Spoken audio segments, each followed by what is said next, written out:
President Biden is headed back to the U.S. after a short trip to Israel as that country wages war against Hamas.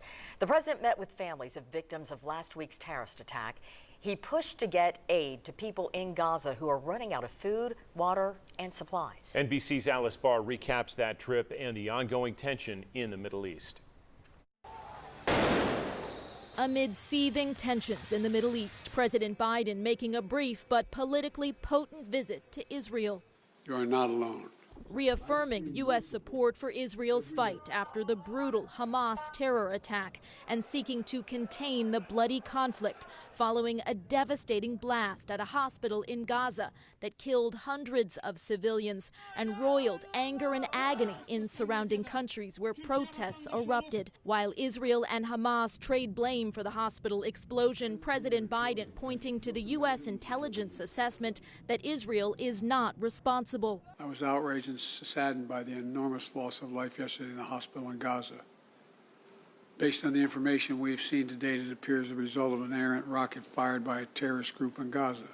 The president's planned summit with the leaders of the Palestinian Authority, Egypt, and Jordan canceled in the blast's wake, while President Biden announced $100 million in new U.S. humanitarian aid for Gaza and the West Bank, along with an agreement that Israel would allow food, water, and medicine from Egypt into Gaza as civilians flee Israeli airstrikes. The suffering is increasing every day. We see streams of people walking south, and then the question is, where do they go? President Biden comforting survivors and families of the victims killed in Israel, sharing emotional stories of loss and hope as the U.S. vows support to bring home hostages held in Gaza and ease the raw suffering in a region on a knife's edge. In Washington, Alice Barr, NBC News.